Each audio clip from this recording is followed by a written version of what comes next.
Oh, my girl, we're live. We are live. Yes, the Lonely Marks Wrestling Podcast. You're on the Lonely Marks Wrestling Podcast channel. I'll be running the show tonight. Austin Pez, Howell, Jacob, Barber. Hopefully, join us next week for our World's End preview. But I'm joined by my fellow Lonely Marks as always. JPO, Jordan Owens. How's it going, buddy? What's up, everybody? We said goodbye on Saturday to maybe Jesse Ventura's last appearance because he went off the rails a little bit. But and there was another guy that we said goodbye to as well. Well, we'll talk about that as well. Yeah, I did see the clips of that that went around. That was bizarre as usual. But yeah, what do you expect from Jesse Ventura at this point? It's always something wacky when he shows up. They didn't have him on the main show. That definitely said something. He was on the post show, so that's definitely. We'll talk about the people that were on the main show too fucking much though. Yeah, we'll talk about that. Richie Goodacre, how's it going, buddy? Long time no see. Yeah. I hate saying goodbyes, and I don't want to say goodbye to Brock Lesnar in 2026. Potentially, just can't do it. But no, it's good to be here. It's great to say hello to you guys. So good to be here and talk wrestling. Yeah, no, let's talk some wrestling, and we'll start as we usually do. I do have at least a overall fantasy update. We are winding it down because we only got one more weekend coming up of Dynamite and Collision, which will be from the Manhattan Center. I believe they're taping it this weekend, and then it'll air later. But we should have some results coming out of that. But yes, so one more set of TV shows, and then the final pay-per-view next weekend. So we'll be wrapping up the fantasy stuff going there. Richie, you are in a tight race with Jacob for third and fourth place here, but unfortunately you are at 1510 and Jacob is at 1530, so just 20 points separated the two. So there you go. But then it jumps 300 points to me at 1885. So quite a significant gap. But I'm still trying to catch JPO, although I don't think I'm going to be able to do it. JPO has 1985, so you're a full 100 points still ahead of me. 1985.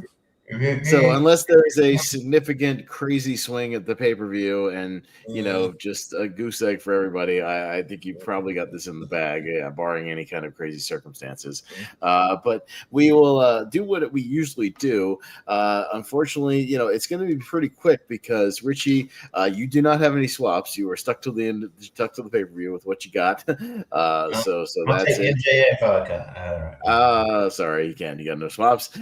Jacob doesn't have any swaps either, and neither do I. But you know what? You know who does? JPO. You still have one in the bag.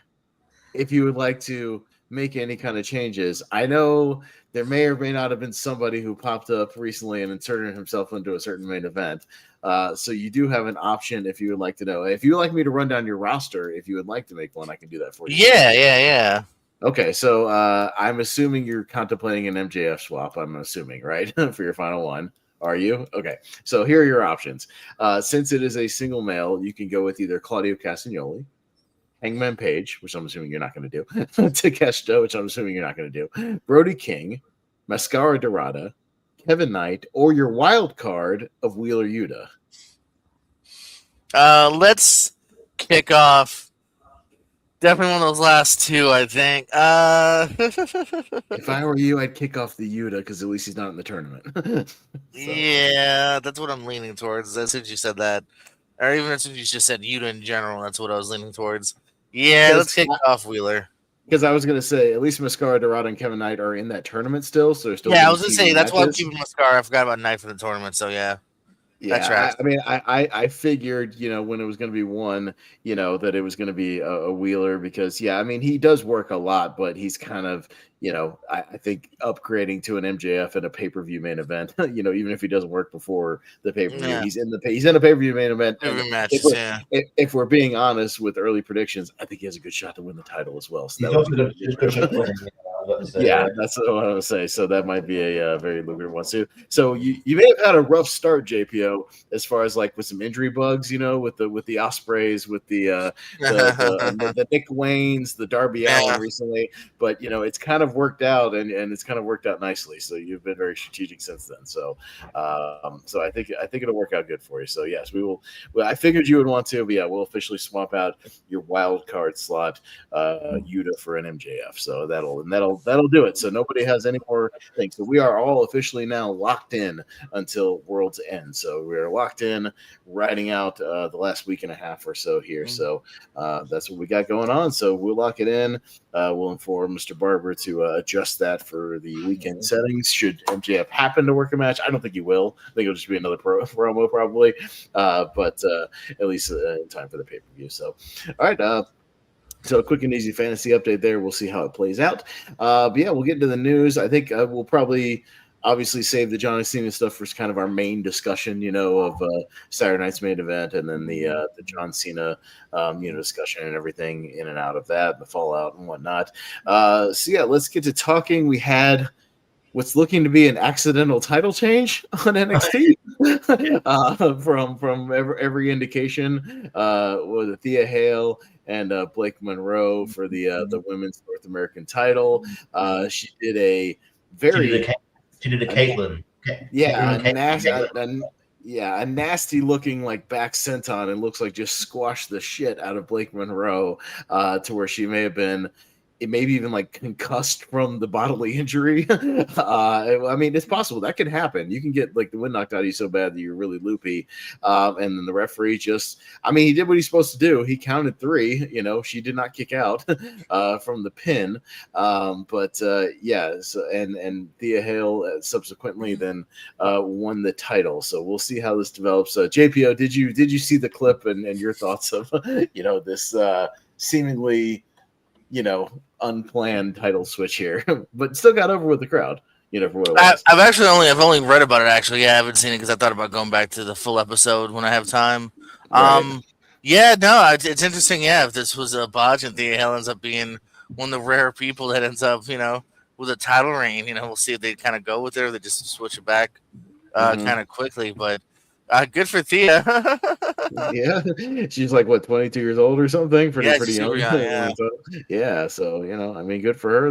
The crowd gave it up for her, even though they kind of realized it was maybe an accident. They still give her a nice ovation. So yeah, it is interesting to see if they'll just at least give her a short run, or if they'll swap it back. Because I know they were taping more stuff, because everybody's kind of taping stuff right now for the holidays.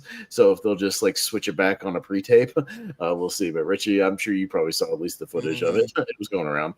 Yeah. No, I mean, I know you wouldn't, in a perfect world, you wouldn't take the title off Blake Monroe that early, but like, also, I'm a big proponent of Thea Hale. I think she's in ring work getting better, but her character work is great. She connects with the crowd really well, and she's very entertaining. I think hopefully they do something with her because I think she's got something for sure. I think I read that they're probably going to change the policy, so maybe they're still going to have the ref count to 3 because that's what it is supposed to do. But maybe in an event of a mistaken title change again, they'll have people lined up to be like, hey, I challenge you right now, and then kind of that deal, so that they know that they've got that contingency plan in place. But yeah, it's weird that the only other 2 times I can think of someone winning a title accidentally are women. There was Caitlyn at one year, and Mickey James at the house show pinned Melina accidentally. Apparently, and there was a famous one. Remember? Do you remember? Was it WrestleMania 16 with that hardcore 15-minute hardcore thing where it was supposed to go back to Crash Holly, I think, and Hardcore Holly won when they ran out of time. Yeah. Hardcore Holly won it. Yeah. It was just that was odd. Yeah. There's been times like that where they went. So yeah, but it happens. It's kind of video wrestling, but yeah, it'd be cool if it's a happy accident where they just run with it. I like the hair quite a bit. I do have some. They have done some tapings. I'm just looking at. So this isn't. There is somewhat of a spoiler, but not really. Not as far as a title change or anything. But from what I can tell, they're going to have a rematch at New Year's Evil. So that's not really a spoiler. So they're setting up. They're going to set up a match at their next PLE event essentially. So that's not really a spoiler. They're just going to go with it and go with the rematch. So fair enough. Yeah. So fair enough. So at least she'll hang on to it for now, for now, for at least the in betweens. So it looks like so. Not too bad. So she can at least enjoy it while she can. What else we got going on? We had some more stuff over in AEW. Obviously, we had Major Return. We just alluded to it, with JPO's roster swap. But MJF showed back up on Dynamite during a promo during the contract signing. There was going to be a three-way with Swerve, Hangman, and Samoa Joe. He interrupts, and as per the new rules of the contract he still had, you have to set it up at least a week in advance. So he has now inserted himself into the title match. So it's not a four-way, and cut a really fun promo where he cut everybody down. He called Swerve Diddy.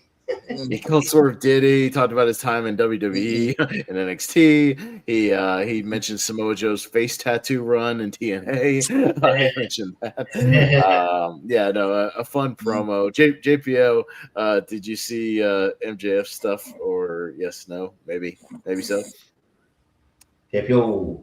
Richie, did you see? Sorry, JPO. Did you see the MJF stuff? The actual return on the promo? If so, no, gotcha. Okay, it was a fun promo. Richie, did you see it? It was fun. I enjoyed it. MJF's got a new haircut. Makes him look more like a scumbag.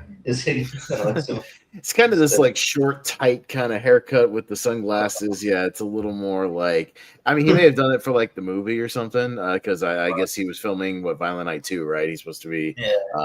Maybe not like the primary villain, but he could be like the primary like muscle like henchman. I'm assuming, for maybe I think Joe Pantoliano maybe I think is in the cast, so I would imagine so.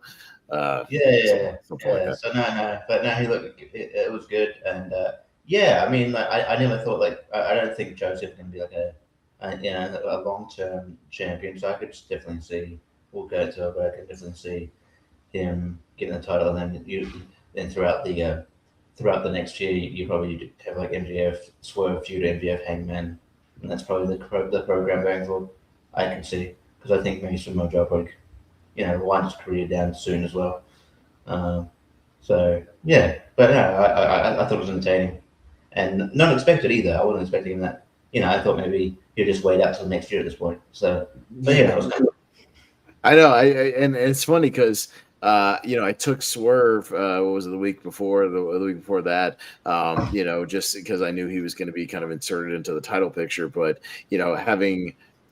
Now, if I had known MJF was going to come back the next week, and considering my gut seems to be he might actually take the title of the pay-per-view, I might have taken him instead, a little early. Had I known that, but we didn't really have any inkling. I thought, he was just going to stay away at least till the maybe beginning of next year, the first month or two, something like that, and then kind of come back for Revolution, the LA show.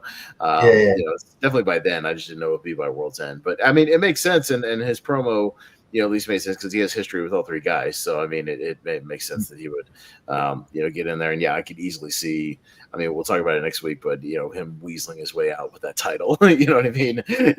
Saying he's going to be this stand-up guy, in the promo, being like, oh, I'm going to face all of you, head on and, I'm not afraid of you, whatever. But 100% of the pay-per-view, he could absolutely, like, steal the title, and weasel his way out of it. You know what I mean? And be like, what'd you expect from the scumbag, That's what I mean. Yeah.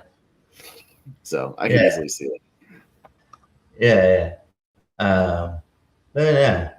would be makes it a bit more interesting. I like multi-man matches as long as they don't do them constantly, which they for main events they don't, which is right. They haven't done. I don't think they've done multi-man match in the main for a while. It seems like it's mostly been Hangman facing somebody by themselves, or MJF facing somebody by themselves. So they've kind of at least avoided that in the main event. They have plenty of multi-man matches on the rest of the cards, but at least as far as the world title matches go, they've kept it mostly to one-on-one. So I don't mind them doing a multi-man one every now and then. So what else we got going on? I know what's the Forbidden Kingdom is going on in New Japan. Tanahashi's final match, right? He's facing Okada, I believe. Facing Okada. They've sold out. It's like over 50,000. It's over. I think it's going to be like a big house there of 50,000 Dave Meltzer has already given it 5 stars, and the match hasn't happened yet. Yeah, should be good. That will be that's definitely what. Yeah, it's going to be a couple of retirements in 2026. I think so. But that should be good. Should be a packed show. There'll be a lot of talent scrambling to be and wanting to be on that show. I imagine. I know Takeshita's defending his title on that show against. I didn't recognize the guy he was facing, but he's facing one of the up and coming guys. Yeah, I think I know you're talking about him. And that guy he's facing could win. I don't know. We'll see what happens. But it should be a big card. On that front, I know.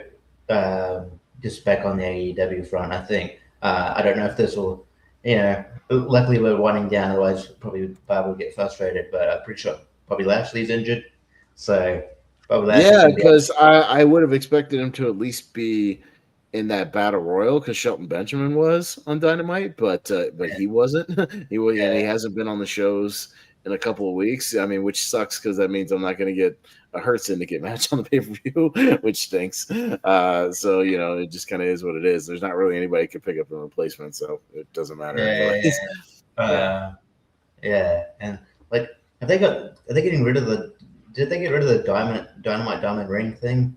Is it the Battle Royal was for a shot at the Dynamite Diamond Rings, and the final 2 was Bandito and Ricochet, so they're fighting for it like next week. Which is weird because MJF is like there. MJF is there, and he should be there. They should be fighting him. I don't know. He's got the diamond ring. Well, or why wasn't that Battle Royal for a shot at the unified title that Ricochet has? And then you could have had Bandito win that and have Bandito challenge Ricochet at the pay-per-view. Wouldn't that make more sense? Also, I think they just need to establish what the diamond ring is. Like, why do people want that? Yeah, other than it's expensive and you want to pawn it, but at the same time, if you just hang around AEW long enough, Richie, you get in random 6-figure money matches. You just hang around and you win a match for a random $400,000, or you can buy your own diamond ring. So why not? Like, just I mean, you don't know, but it could be like cubic zirconia, that diamond ring. I don't know. It's just a bit weird. They haven't explained like why is that so precious, but it's just weird that like they're clearly taking MJF out of the idea that he wear the diamond ring, which is a bit weird considering he was like, he's never been without the diamond ring. So I'm pretty sure he even flashed it when he came out for the entrance, right? Didn't he do his usual? Yeah. So I don't know. That's just odd decision there. But why not just find Ricochet a challenger for the pay-per-view with that Battle Royal? That would have been fine, and then you could still have Ricochet and Bandito just do it at the pay-per-view. That'd be fine. I'd be fine with that being a match on the show. It'd be a good match. So that's fine. Yeah. So I mean, him and Brody don't have the tag titles anymore. They don't have to have a match. FTR is obviously going to be doing other things, so that's fine for now. You can find a spot for Brody somewhere else, but whatever. What else we got?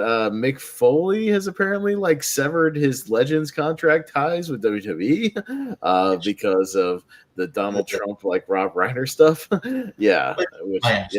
understand. We won't get too far into it, but I get it. I get it. I understand where he's coming from, and I really get it. If you're he says that, but he's still got Triple H and whoever just sort of stand,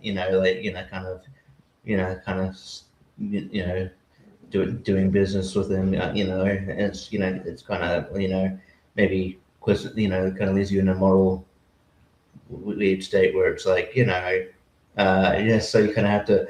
I appreciate that having him for trying to make a stand. See, he might come back and do it. Just contract once, so Trump's out of office. We'll see what happens. But I definitely understand his position. And it wouldn't have been an easy decision to make, given all the kind of turmoil and going on. But yeah, no, I get it, and yeah, we'll see. It's interesting to see where if he does end up in shot places in wrestling. Or it's just this means that he's because I don't know, I don't necessarily what the Legends deal entails, just like merchandise stuff, and it probably just means you don't get like any merchandise residuals, or you're not doing official appearances for them, things like that. So I mean, he's one of those guys that I think he's fine right now. I see him all the time. He's still doing his sort of stand-up shows, he's still doing that.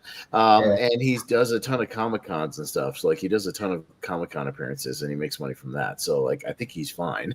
He's got plenty going on with that, at least. Yeah. So I think he'll be fine. I think. It's one of those things. He's shown up he's shown up and done commentary at GCW sometimes. He could show up there. He could show up there. He could do. I'm sure he'll.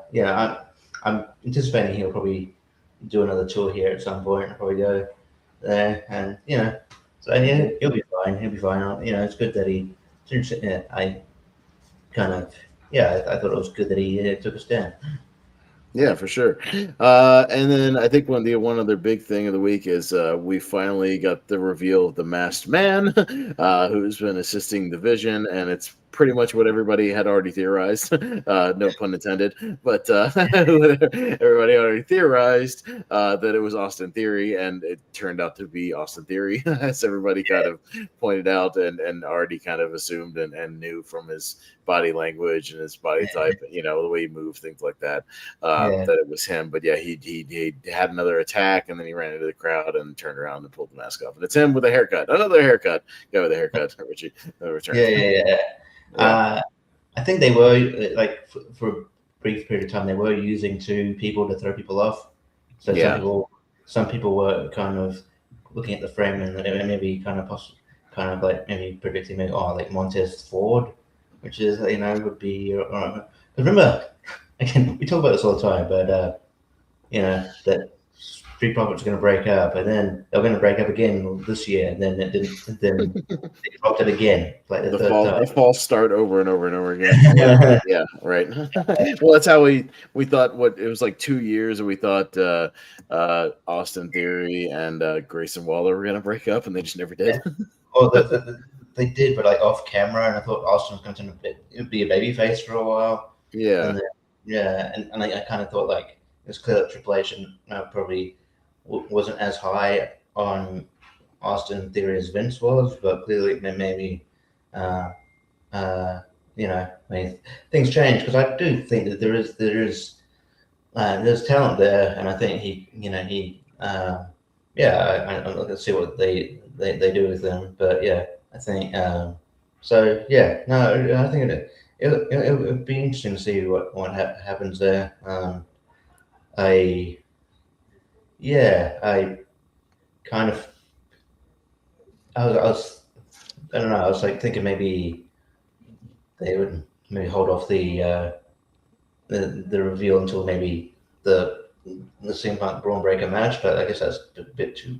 It's January 5th, so that's a little bit away.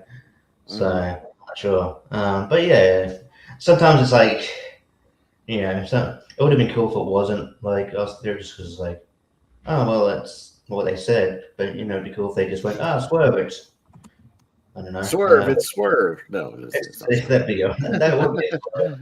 Yeah, right.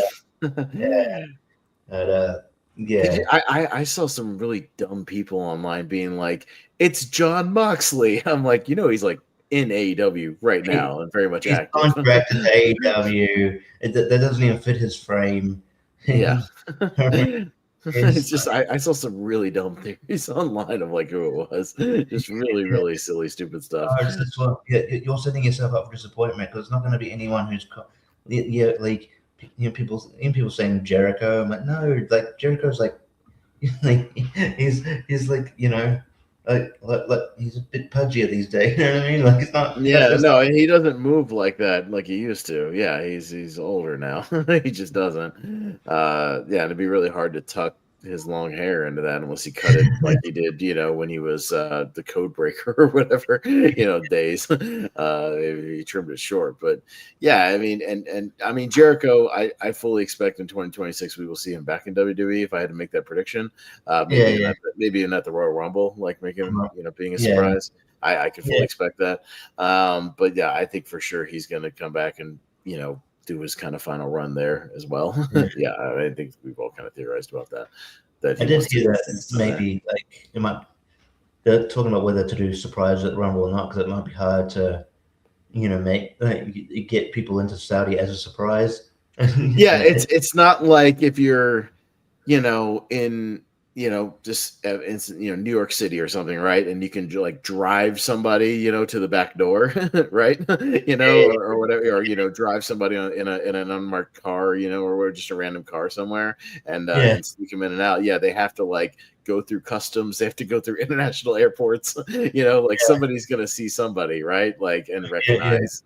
Even overseas, like there's going to be wrestling fans in an airport, a random one that's going to be like, oh, hey, it's so-and-so. It just happens to be in Saudi Arabia. It's going to come out, right? Yeah, and it's not exactly a tourist destination, so why else would they be there?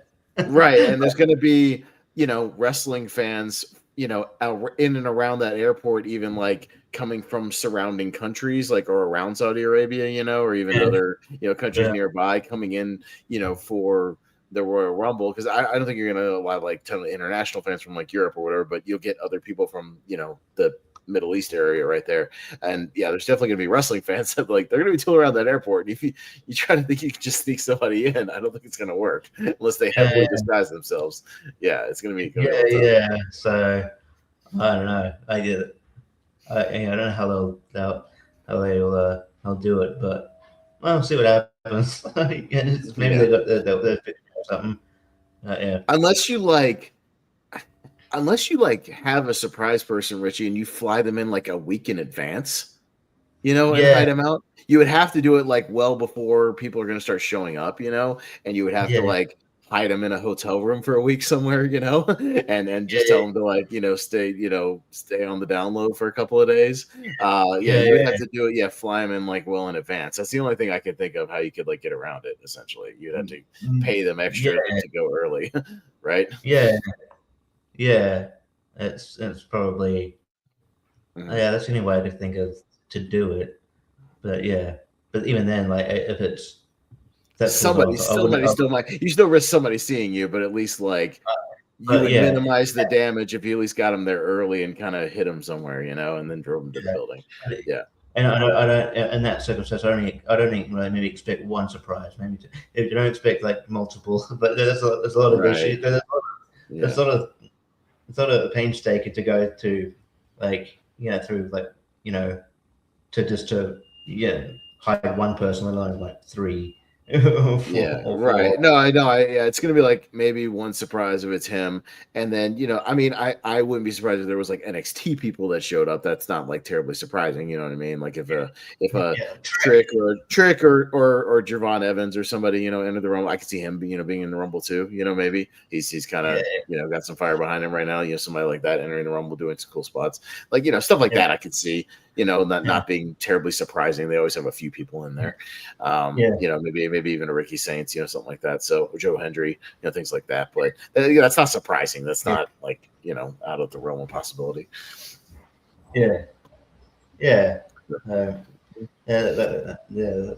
Possibility that could happen. Beyond that, I don't know. I'll see if I can switch over to JPO. JPO, hey buddy. JPO, Mr. Owens. Nope. Okay. JPO. Hey, buddy. JPO. All right. JPO. JPO. JPO. Anything to get him up? JPO. Hey, buddy. How you doing, buddy? You all right? JPO, you with us? You okay? Mm-hmm. Mm. You good? How's it going, buddy?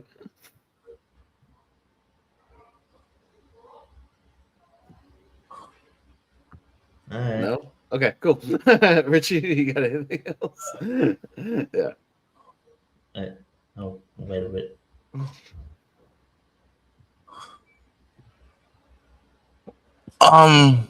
You all right? You okay, buddy?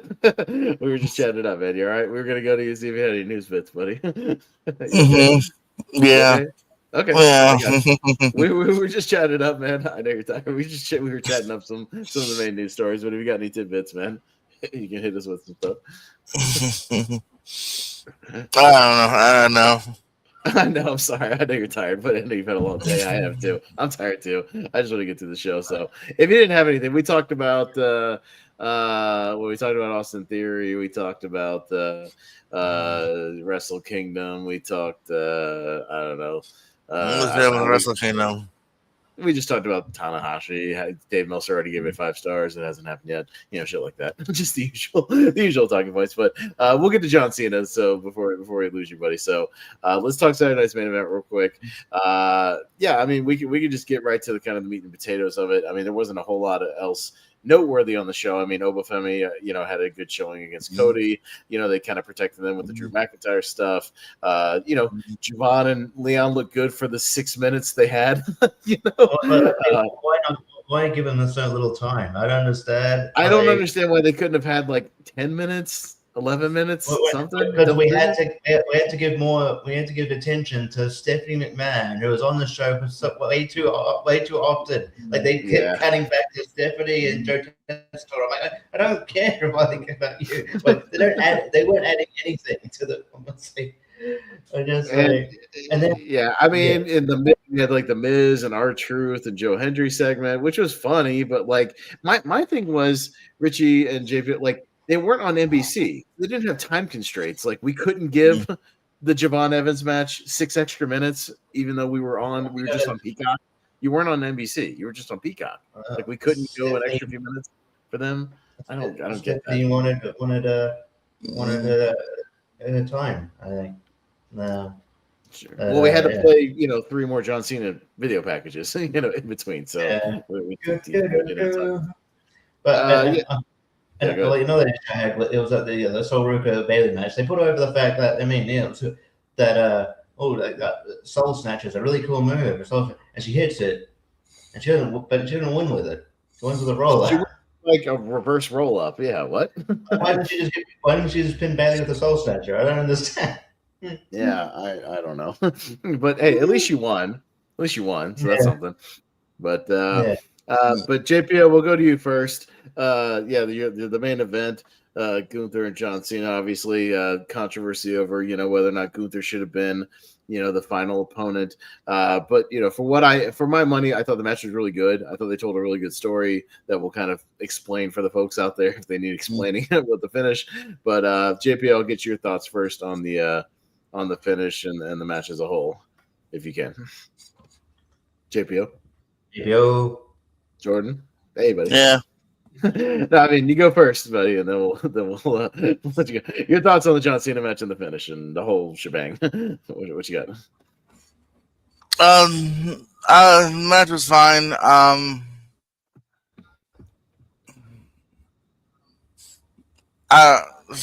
Do you want to hop off, man? I'm not being mean. Like, would you like to hop off? Fine. It's totally fine. I think I'm thrown from everything. It's fine if you need to jump off. I don't want to go first. I don't want to go first. That's all. Okay. I understand. Okay, no, fair enough. I'm just saying, like, I get it if you're out of it. I totally understand. I'm not mad. So I'll let you go. We're just yapping. So, but Richie, your thoughts on that, and then I'll go last. So. Yeah, I thought the match was good. I think Gunther's the right opponent. It wasn't like a full on.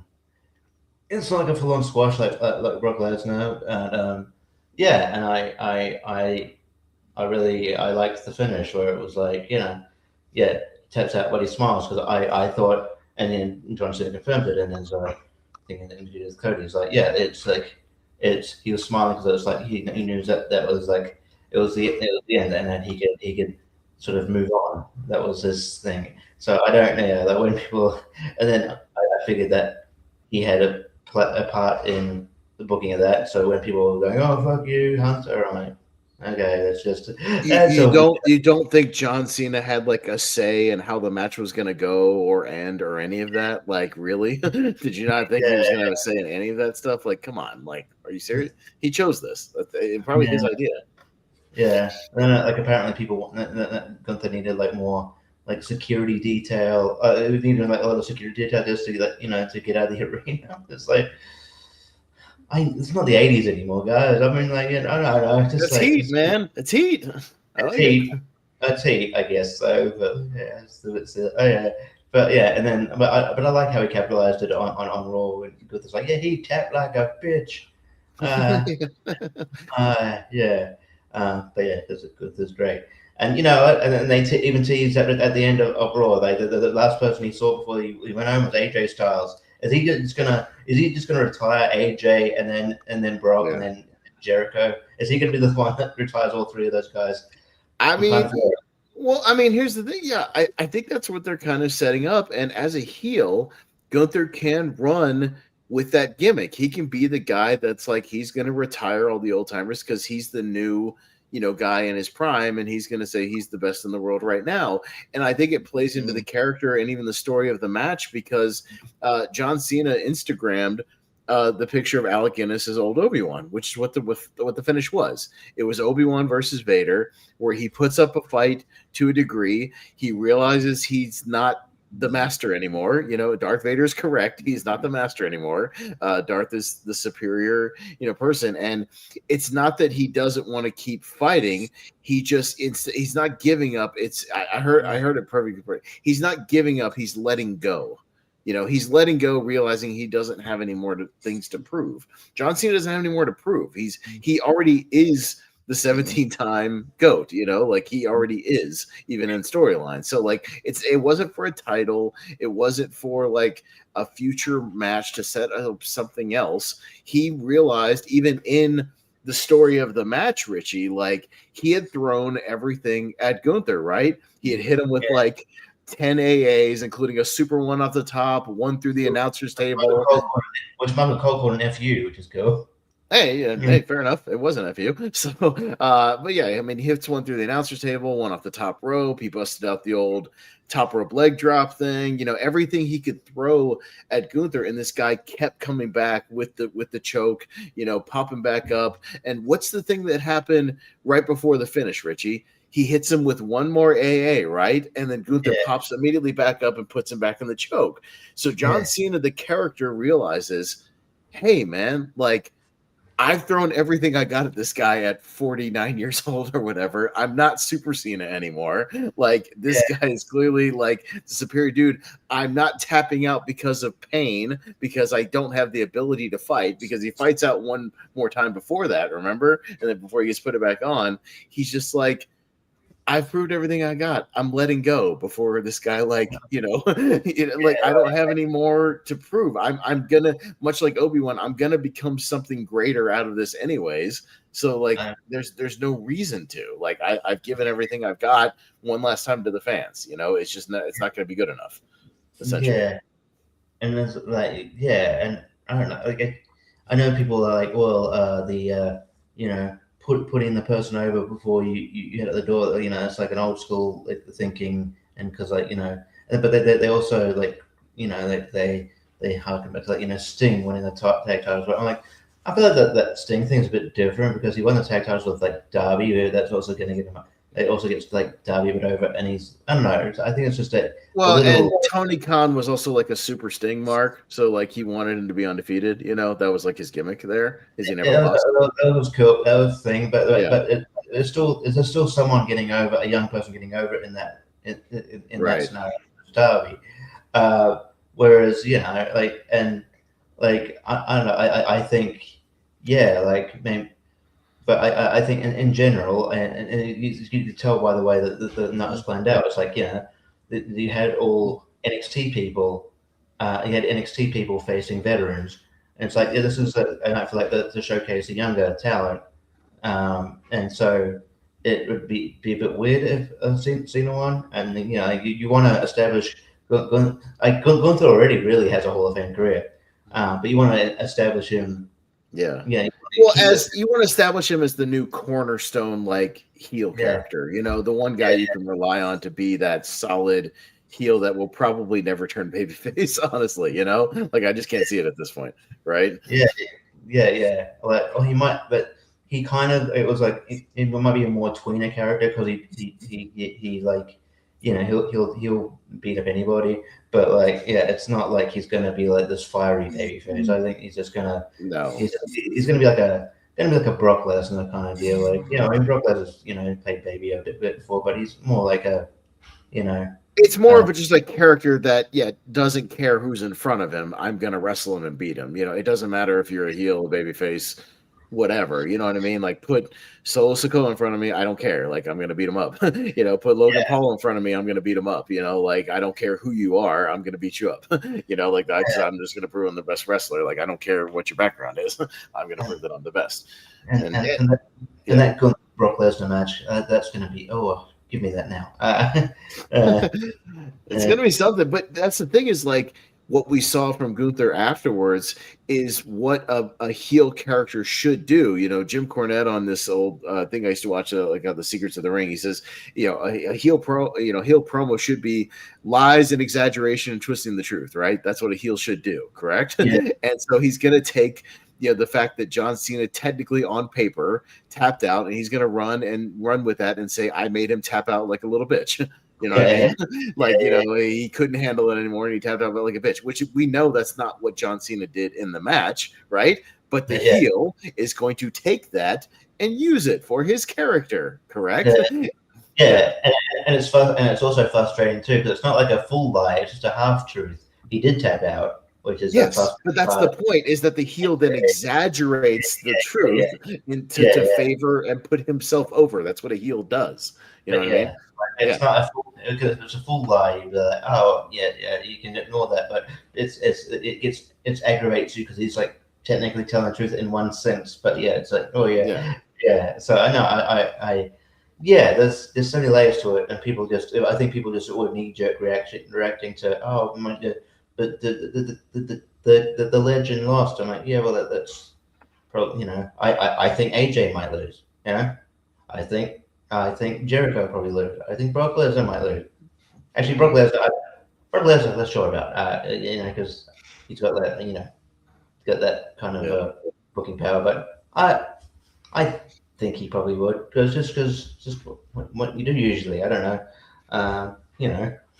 But if Gunther is the new, Randy Orton-ish legend killer, right? And that's what he runs with. He's the new, like, not even just a legend killer. I'm the career killer. That's what he could run with, right? I'm the guy who kills careers dead, who makes people retire because, when they face me, I put them out of their misery, past their prime, and I'm the future. Like a heel can say that. A heel can run with that, and even in character, it makes sense because Gunther is, like, when he says he's the best wrestler in the world right now, he's not really wrong. He's definitely in that conversation, and he had the longest IC title run ever. He had a long world title reign. Like, he's been to the top of the mountain, and he did retire Goldberg. He's now retired John Cena, and he can be like, who's next to step in front of me? I'm the guy who ends careers, and he can run with that from now on. He can always use that. To his could be what for a bit there. That could be what Saturday Night's Main Event is. It'd be like, okay, all right, a year from now, like say for a year from now, Saturday Night's Main Event, AJ's last match, Saturday Night's Main Event. All right, you wanna go? Jericho, Saturday Night's Main Event. You wanna go? Yeah, I mean, and I don't mind Gunther being that guy to be like, oh, you're back, and this is your final year. Well, you're gonna have to beat me to go out on top or whatever. There's a way you could weasel him into that. To be like, well, you're not gonna get away from me. I'm that guy. He could goat them in with the promos. You know what I mean? Just be like, John Cena couldn't do it. Goldberg couldn't beat me. If you think you're the greatest of all time or whatever, you have to beat me. Shit like that. Like, again, a heel can play into that. He's going to run with it. The only thing I would have had differently, Richie, is I would have had him come out to John Cena's music. I think that would have been like mega heat. I would have had them hit John Cena's music. And then Gunther come out like, even waving one of the last time is now towels or something. You know what I mean? Like, I would have had him do that. Yeah. Talk to Stu, which I found out is not his real name. The camera guy, I didn't realize Stu is not a real name. How do you have Stu as a nickname? And his name is like fucking Michael or something. Where did that come from? Did he missay it one time and just ran with the bit? Like, I don't know. But so that was weird. I was like, oh, okay, that's an odd tidbit of information there. But yeah, no, that'd be great. It's sort of like reminds me. Remember when Jeff Hardy left after his title run, and then the next night CM Punk came out to Jeff Hardy's music. Yeah, that's what I mean. You can get mega heat from that.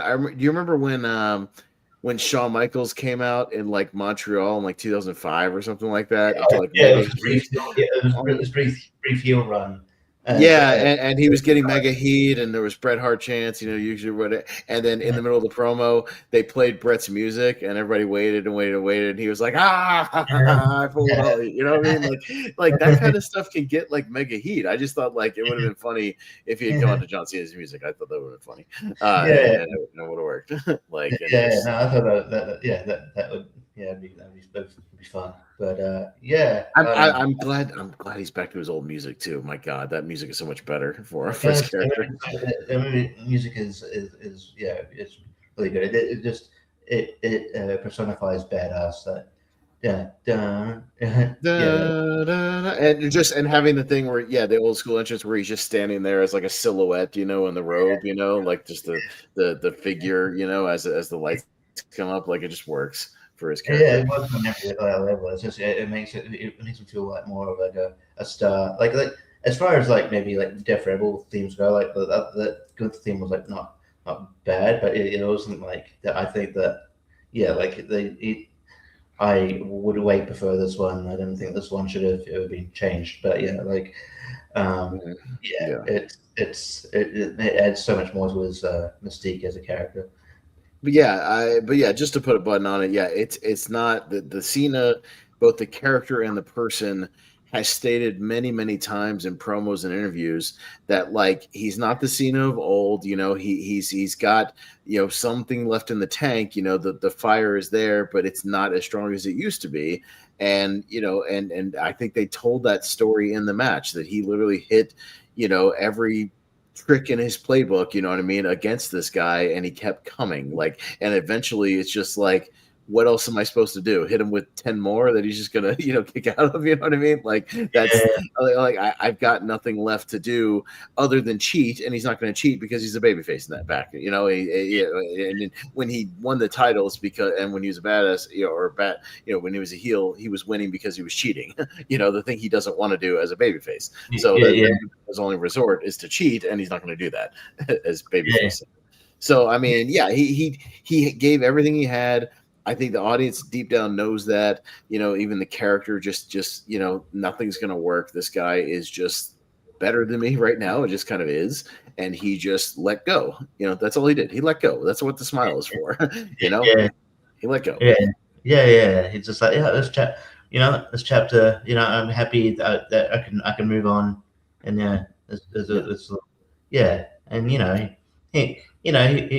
he'll be back, like, to kind of show up here in the end, and maybe set up, maybe to kind of enhance other people's stories, maybe sometimes. But beyond, I don't know. All he said is just he's done in the ring. He's not stepping into the ring again. I mean, he already, I think I saw already signed like an ambassador contract or something, so he's still going to be like an ambassador for the company. Yes, he's still going to make appearances on TV every now and then or at PLEs. He'll cut a promo every now and then, something like that. Maybe, to help put somebody over in a storyline or something. There's nothing to say he can't be around and involved, like some of the other characters are, have been over the years. He's just says he's not having more matches. That's it. That's all he said. Doesn't mean he's not going to be around. It's interesting in the video package they showed Vince. It was like apparently it was like archive footage, but yeah, it was and apparently that because obviously say what you will about it, but like they have a like really close relationship, and apparently that's what got him. If you see the side by side of his reaction, but yeah, it was kind of interesting. I don't know about you, but I thought at the end of that video, I thought at the end of the video they were going to go John Cena Hall of Fame. I thought it was a Hall of Fame. Be like a surprise Hall of Fame. I thought it was a Hall of Fame. Yeah. I thought like the whole thing that was like a Hall of Fame video. Yeah, because it looked like it was Triple H like surprising him with a video, like a bonus video. Yeah. Well, sort of like how they surprised Stephanie with the Hall of Fame thing that one time. And it just had the hallmarks of a Hall of Fame video. So I thought okay, he's going to be the headliner for the. I still think he might. He could be. I still think he could be. Like, there's a very good possibility that if he says he's legitimately done in the ring, that they would then take that opportunity to have him be the headliner, right, and capitalize on the momentum, of that, and still have him appear at WrestleMania, as a result of that, and still making a WrestleMania appearance as part of that. They always do like the Hall of Fame presentation or whatever, and still be there, and have one more like big WrestleMania moment or whatever. To follow up on that. So it's either this year or next year. It'll be very soon. I don't think they're I'm still gonna they owe Batista's induction. So maybe still gonna do Batista. So I don't know when you do. I think wasn't Batista just like a scheduling issue with some of his movies and stuff? Like I think it was COVID. I think it was maybe COVID. Yeah, I think they were gonna do it like in like 2021 or something, and like COVID and his movie schedule like got in the way or something, and then they've just never been able to like work it out. But yeah, I'd imagine that guy, he's gonna be very, very soon as well. I think once Jericho does his run, a year or two after that, they'll put him in, pretty quickly. Whenever obviously Randy Orton decides to retire, he'll go in fairly quickly. Same with AJ. Like it'll happen. You'd think The Rock would be sometime soon too. It's surprising he's not in. Yeah, I mean, I don't know. Maybe they're just waiting for the right time on that too, or a time where there's no other like A-list headliners. I don't know. Yeah, I'm not sure. Maybe because they thought he was still going to be involved in storylines when he didn't. I don't know. And that didn't pan out. But did you see the? I forget who I was talking to about. Did you see the Chris Van Vliet interview, by the way? With Cena? I just saw. I saw a little bit of it. I saw him talking about like, that his last match and how that came about, like how he, But I didn't see all of the interview. No. One of the main things I took away from that is he was doing almost anything he could to dodge and avoid any questions about like how the run went, essentially, or how the storyline played out. Because Chris was doing his damnedest to try to even like not like hammer on it, but like trying to like find any way to kind of like get him to say something, like in the nicest way. Because Chris is a good interview. He's not like an ambush guy or anything like that. He was just like, where could it have gone, or was there a potential to do this or to do that, and like Cena every time was just like, Chris, I'm just in the moment, I'm in the present. I don't dwell on the past, or what could have been, what might have been. And he's like, well, yeah, but like the Travis Scott thing, like could that have been? That's in the past. I'm just moving on. But The Rock, like, could he have been at some point? Could y'all have had another match? Maybe finish the trilogy. Chris, I'm just looking forward to the future. Like, bro, if you watch it, there's a section of that. It's very like unintentionally awkward, where he's just dodging every question about like how the run went, essentially, with the heel turn, and he just doesn't want to answer anything. I do like I love John Cena, but like if Cena interviews, sometimes he's like Tony Khan, where he says a lot without saying anything. No, he 100%. It's like Gish galloping. He's like, he's saying words, and they're not getting anywhere. He's not making any points. He's like, it's a very like like when you ask a politician an answer and they don't want to answer the question, so they just talk about something else for 2 minutes and then pretend like they answered your question when they didn't say anything. Yeah. Okay. Fair Yeah. enough. So if you get a chance to, you don't have to watch the whole thing. Somebody uploaded a little mini compilation of Chris trying to get like any information about that particular thing. There's like a YouTube shorts about it. If you can find it, it's very interesting of him like just completely swerving and dodging and like not saying anything while saying stuff. It's very funny. Yeah. No, I'll definitely.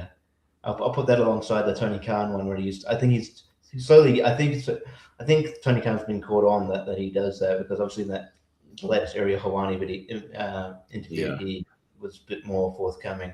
Because the one before that was the one where he dodged like every single question. I can't talk about that. Yeah. Well, give me something. It's like it's just. I feel like I just feel like sometimes, when you go into those interviews, you got to be prepared that they're going to ask certain things. You got to give them a little bit of something, even if it's just a little bit, just a morsel. Yeah, well, I mean, there's nothing wrong with him being like, we had, maybe some plans for a certain direction, but I ultimately, didn't go with it or whatever. There's a way you could say that without like giving away specific details of stuff. I mean, you can allude to things and not like give away 100% behind the scenes, but at the same time, it's weird because they also have a TV show called Unreal where they're like unraveling kayfabe left and right, but not really. It's still like kind of worked. Really. Like it's just they're riding this weird line where like they're giving stuff away but not giving stuff away. It's kind of strange. Yeah, because you don't have to bury Travis Scott, but like it's pretty clear that something happened there because he just disappeared. I mean, Logan Paul is more forthcoming. He just said, I think basically he just admitted in an interview, he's like, so it was time to announce the match. It was going to be like a 6-man. Travis Scott wasn't there. he did a no-show, so they changed to a tag match. And The Rock just changed his mind and didn't want to be as involved as he was. Like you could just say that, and I think people already have figured that out. And you can say it's not like gonna, like we understand that that's probably out of John Cena's hands at that point. You know what I mean? To where like it didn't pan out the way he might have wanted it to go because of outside circumstances with those two guys. You know what I mean? Where they had to kind of like pivot early to something. A little earlier than what they wanted to with the face turn or whatever. But like you can talk about that and not kill the business. I just feel like it's kind of weird the line they ride with that. Yeah. You right there, JBO? I just saw you awake. JBO, did you want to chime in? No. Hey, buddy, do you want to chime in on John Cena real quick? I saw you awake, so I thought maybe you wouldn't. Yeah.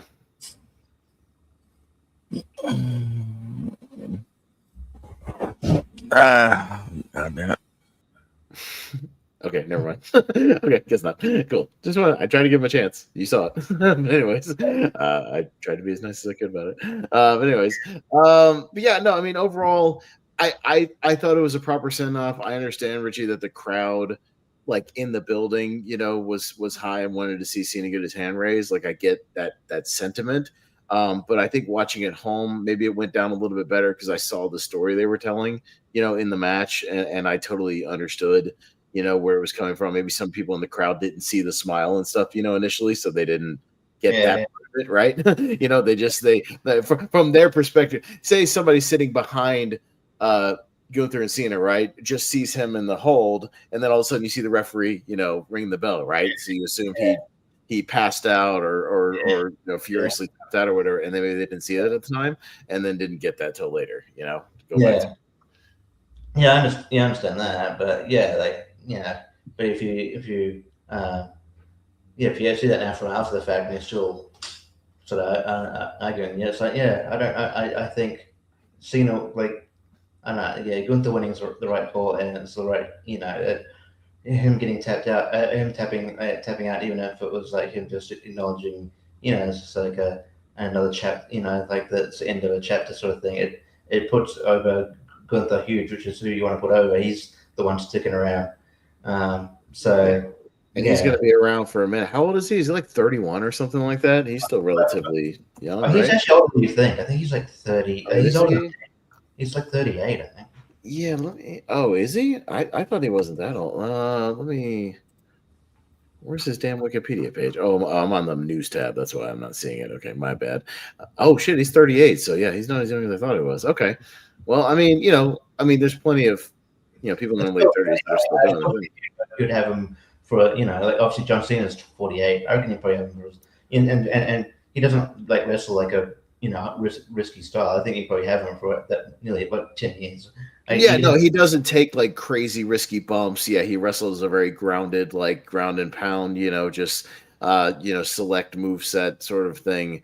Very like, he's not doing, moonsaults and planchas and taking crazy top rope bumps. You know what I mean? It's very like, simple power bombs and ground wrestling and chops and strikes. And you can do that for a long time if you're smart. I mean, I think CM Punk has lasted as long as he did because he doesn't do, that crazy stuff, right? I mean, he still wrestles a style that he can very much still, wrestle with now. Even Seth Rollins to a degree has adjusted, what he does. He doesn't do as many like crazy high risk stuff, it's a little more kind of straightforward. Yeah. I mean, if you wrestle a style like that, there were guys like, thinking about guys like, Ric Flair wrestled a long time because he, he wasn't doing crazy, insane moves. He was just wrestled a Ric Flair match. For years. You can lay out a Ric Flair match. It's just, chop. It's chop. Low blow. Work on the legs. Submissions, flare flops. The one top rope bump. Where you get tossed off the top. Maybe a couple. Maybe like one vertical suplex in there. Sometimes neck breaker. So it's pretty.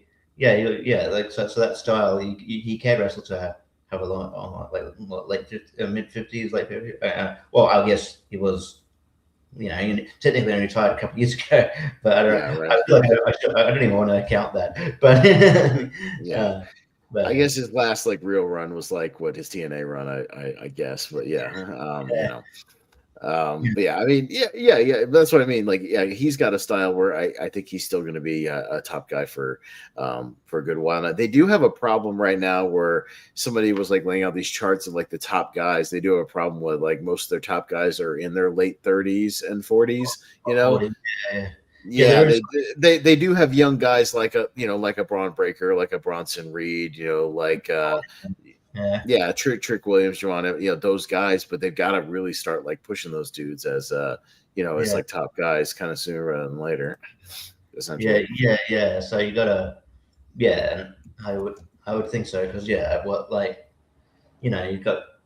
CM Punk. It wouldn't surprise me if he has like a retirement thing in a couple of years. You know what I mean? Like he's talking about that. So, I still think he's going to be around the business. I think he's got a great mind. I think he wants to do, he seems to like working with people at NXT. He'd be a great creative guy to have around. But I don't think he's gonna.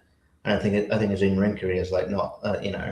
There's not long left there. So you gotta start prepping and build stars that the people are gonna come onto.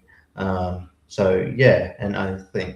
I think that sort of choosing the right people. But it does frustrate me with it, especially with NXT where like they build Javon Evans to a title shot. Like, Javon Evans in the title shot, and then he catches in the title shot that week, and then he fucking and they even showed on screen. It said like his record in title like shots is like 0-10, and I'm just like, oh my god. And then okay, well if you're going to bring that up, then he's going to beat over Femi, right? Oh no, Ricky Saints turned heel. What? No. Well, okay. Here's the thing though. Don't they have this other title called the North American title? Can Javon Evans like be that? A mid-card title, yeah. Yeah, can he at least like hold that North American title and like defend that, and show that he can win, matches on a consistent basis, and then eventually build him up to where, and it's not like he's over enough with the crowd to where like if he pulled off a surprise win, the crowd would go with it. You can have an underdog pull a surprise win every now and then, and it'd be fun. You can do that. Yeah, it's wrestling. Fun. It's wrestling, and here's the thing. I'm hit or miss with Brian Alvarez, and I hate to bring it up because like he frustrated me this week because I've I've always been with him as far as like he always, he's been complaining about the Javon Evans booking for a long time, and I sort of agree with him. He's like, this guy's over. Just use him, push him. Fucking who cares? You put the NXT title. It's the NXT title. It's not the world heavyweight title in WWE. It's the NXT title. You can have a young guy win that. It's fine. You know what I mean? Like it's not gonna like kill the business, to have a guy who's over with the crowd win the developmental title, right? You know what I mean? Like, and I agree with him there, but he like completely trashed his John Cena finish and didn't understand it at all. And I got really frustrated watching his rant about that. Like it fucking frustrated shit. I don't know. Especially as a massive Star Wars fan, he did not understand the Obi-Wan connection, like he didn't get it. And it was just like, it was frustrating to me that he was like, he just, the bottom line is he tapped out and he says, never give up, whatever, never surrender. And I'm like, you don't get the fucking, did you not understand the story they were telling in that match? It's not about that. That's not what it's about. Like, it's not about, but then, like, I think there's just certain things that the guys miss, like when they, that great CM Punk Gunther match, that we kind of praised, and then they're like, well, it's just weird that it took one GTS and Gunther was done. It's like, yeah, because they told the story where Gunther, saw his own blood and then freaked the hell out. Did you not miss? Yeah, because he had never bled. It's the Ivan Drago from Rocky IV. He fucking cut the Russian and and capitalized on that. And Gunther, he's not a guy that bleeds every match like a John Moxley. Not even like. I mean, we both racked our brains, Richie. When was the last time he bled? I don't think ever, or maybe accidentally. He bled on his chest in the Damian Priest match, right, from the chops and stuff. But I mean, when was the last time he got busted open and saw his own blood, or had blood in his eyes? And he panicked, right? That was the stories. He panicked, and CM Punk, who was cool, calm, and collected, fucking capitalized on it because he's a smart wrestler, Yeah. And then he had to go to sleep, and it was working on his nose, and he had to go to sleep, which is a move that targets the nose. Yes, and so knocked him out and got the pin. Yeah, it's a story. Yeah, I don't know how Brian and Vinny missed that obvious storytelling there. But so sometimes it's like, man, I agreed with you more than usual, more than I disagreed back in the day, and now I don't know if you're just going okay boomer on me, but a little bit, and because sometimes I'll be right with him, and then other times I'm just like, man, you just didn't get it. It just went right over your head, didn't it? So I just I don't know, because I feel like this stuff is, wrestling's not terribly hard to understand, and I like when a match tells a cool, even the speaking of Gunther, the other match I praised from this year that maybe I liked more than other people was the Gunther Pat McAfee match that I really liked as well. Told a very simple story of Pat is this guy who he has wrestled but doesn't wrestle a lot, and he got himself into this fight and he was fighting for his life against this animal, and then when he did get a shot or two in, he fired up like a banshee, and laid in everything he had, and just Gunther was able to withstand the storm because he's a seasoned veteran wrestler, and they told a good story of this guy who had almost no chance, but he had that puncher's chance, they talk about in Rocky Balboa, the puncher shot that you could anybody could capitalize somebody at the right moment, and they told a good story, and I liked that.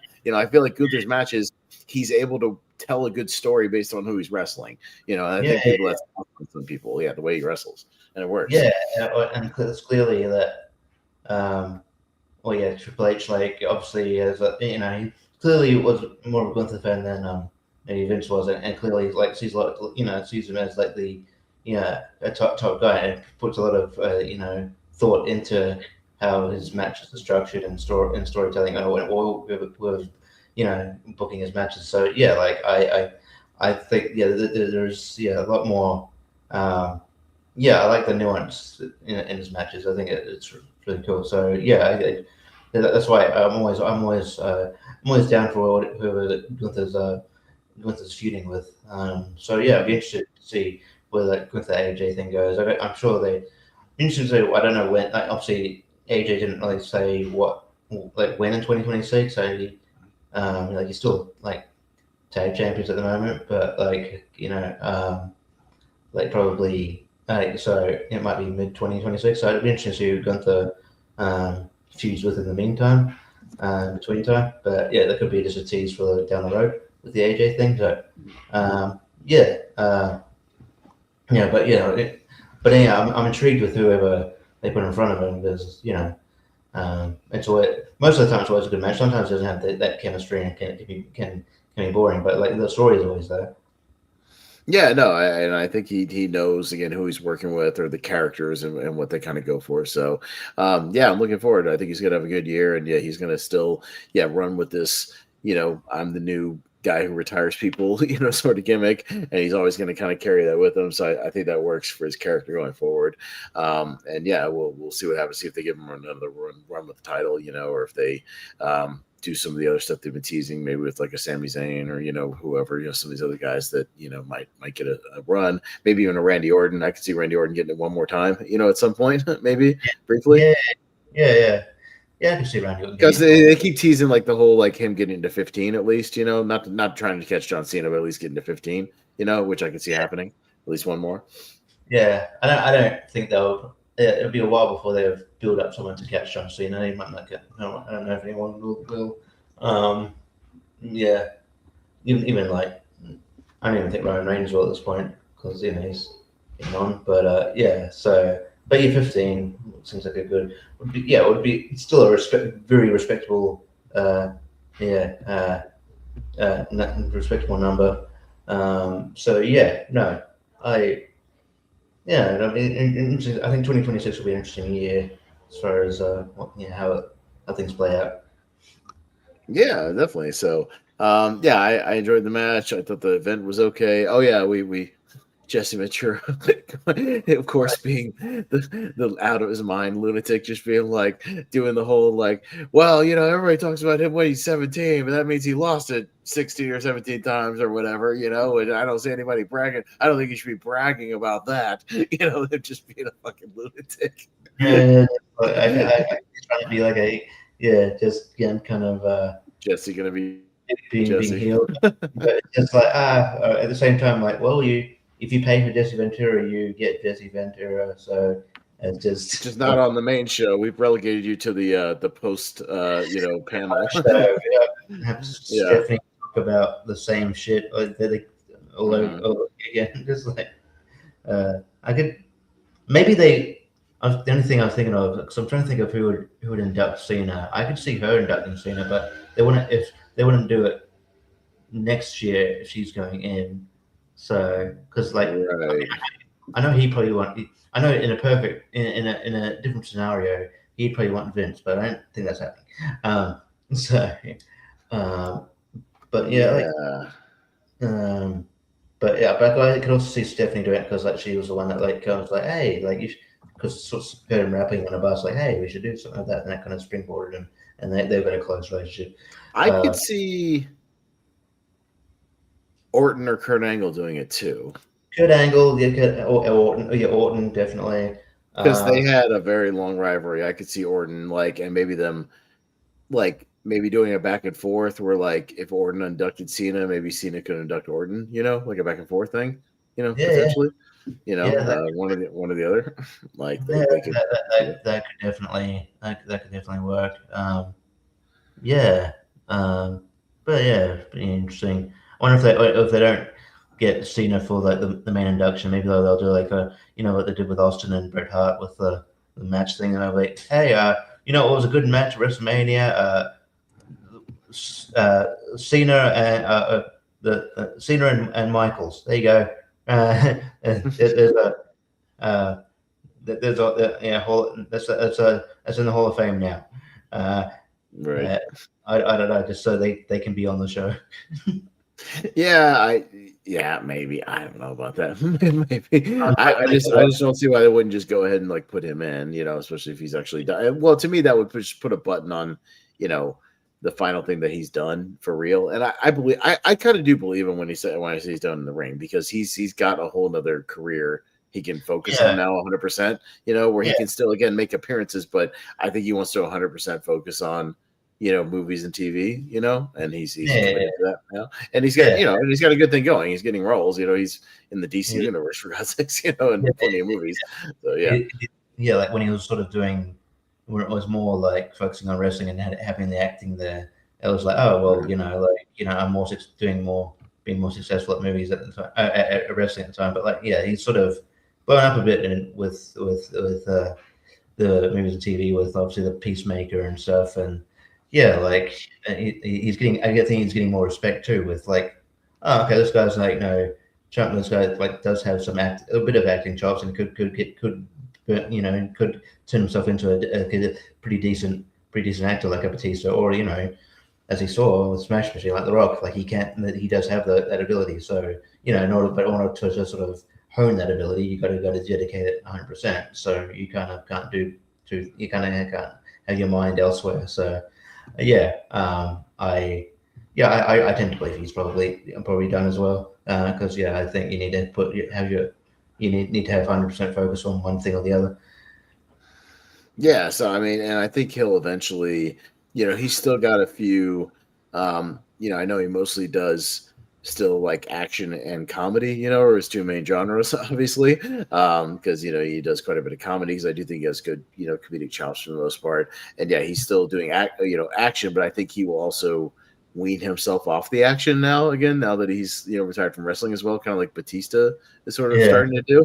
Batista is kind of he's trimmed down. Same with The Rock. I think both those guys are Batista. His explanation was logical. He was like, "Look, I'm not." Still doing the wrestling thing anymore, and like I think I've kind of proven that I could act, so I'm getting offered other roles besides the hulking guy, action guy, that I could do good meaty roles, and I've proven that. So he's he's still in shape. It's just he's not gonna carry around 60 extra pounds of muscle all the time, which is hard to maintain, to be fair. You have to be in the gym constantly and on certain diets all the time to do that. And The Rock's even said that as well. So it's just tough to do. So I don't blame him, and I could see Cena. I wouldn't be surprised if by this time next year he's like not as bulky, because he's not wrestling anymore. If he's still cutting in shape, but like not, as like muscled out, veiny, as he is now. Yeah. Especially if Peacemaker wraps up, it's like, well, he doesn't have a need to sort of be that frame. And he, with like Batista, it was also like he's not Drax anymore either, so you didn't need to be like you didn't need to be that level. You can. They wrapped up the guard. Yeah, when you don't have to play a superhero anymore, you can. You can kind of drop the Marvel look, essentially. And you can still do certain action movies without looking like shredded. Like obviously Liam Neeson still does fucking action stuff. So, but yeah, I would imagine that you'll see him a bit more leaner these days. He might go a bit more. He might test himself in sort of maybe just sort of dramatic stuff. We'll see what happens there. I don't want to see him do some more drama because he really hasn't done a lot of drama in his career. I mean, what's the closest he's done? Like that Legendary movie, things like that.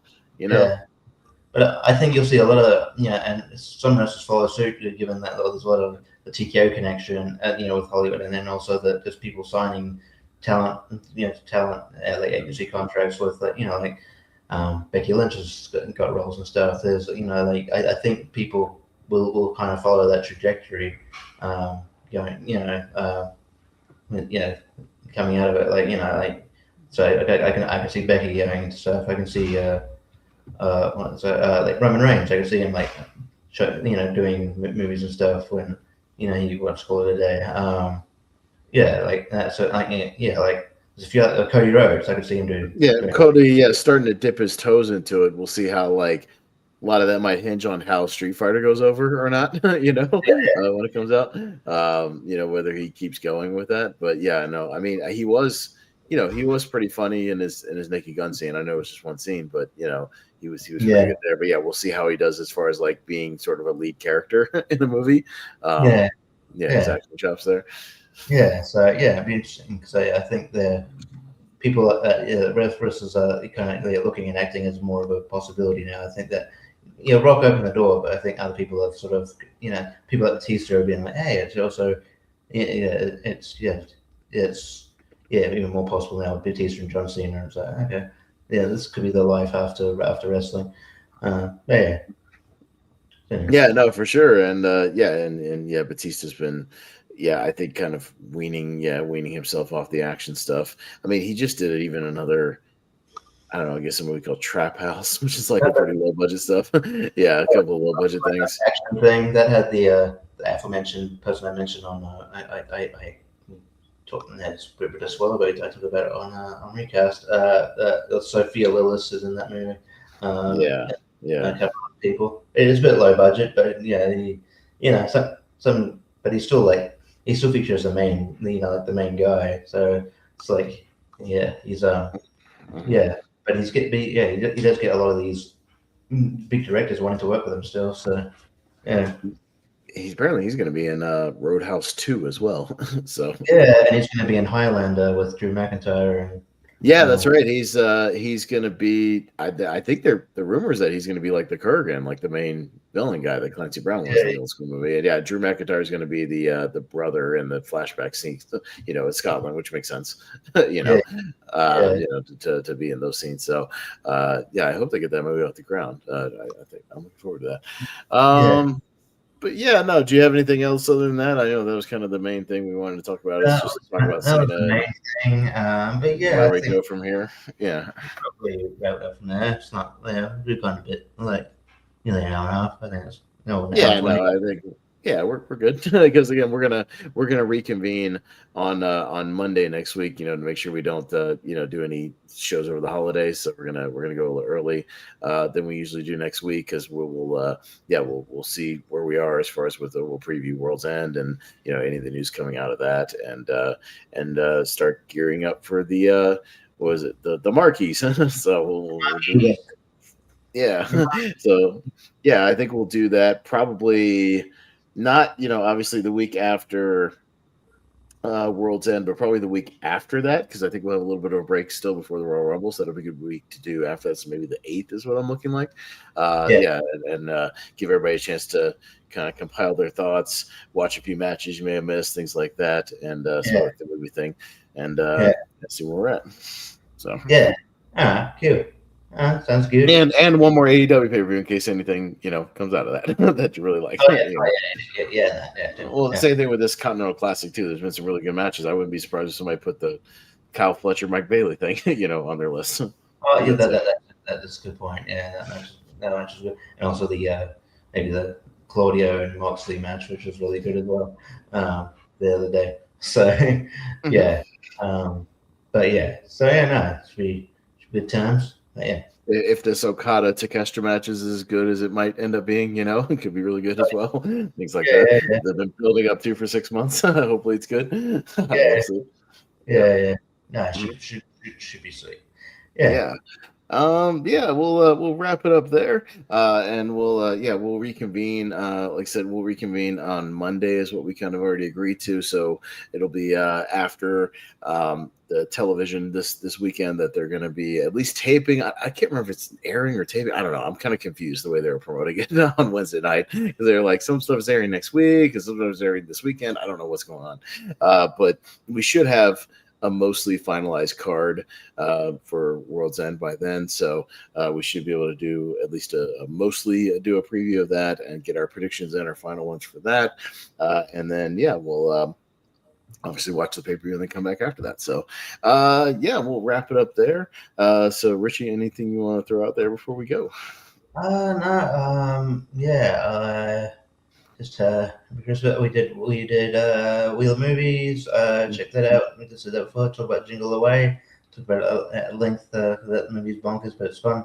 All the insane plot points and things, nuance of the story of that movie, yes, and all the characters and their, all the crazy. We got really into it. It was a lot of fun going down the rabbit holes of that. There's it's coming soon. I'll be on the worst posters tournament. So, that should be a lot of fun. And I'll pop up here on ASAT and stuff like that.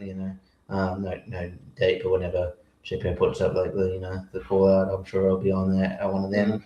Other than that, all good. Nothing too much. Just be merry, everybody. Yes, be merry and be excellent to each other, please. And if you can't say nice things, just don't say anything. All right, just don't. Yeah, It's okay to not say things sometimes. It's yeah, fine. yeah. So just throwing that out there for anybody who wants to take that however they want. Yeah. Anyways, yeah, we can also be over on the Movie Hero Network, co-hosting and or hosting a lot of content over there. Richie and I were on. We did a recast of Christmas Vacation the other night. You can go back and check that out on the channel. Like you said, we just did Jingle All the Way on Wheel of Movies. That was really fun. And go back and watch our other ones. I thought we had really good shows on Mary Poppins and Rocky as well, going through all those characters. I thought it was a really good discussion. So, I think we've been putting out some decent stuff lately, if I may say so myself.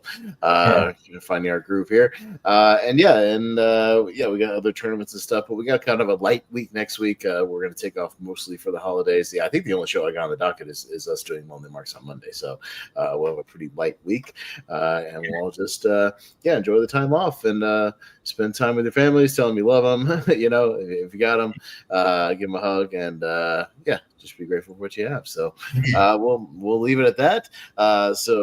For Jacob Barber, hopefully he'll join us next week on a Monday. For JPO, Richie, and I am Austin Pez Howell. We'll see you guys next time here on The Lonely Marks.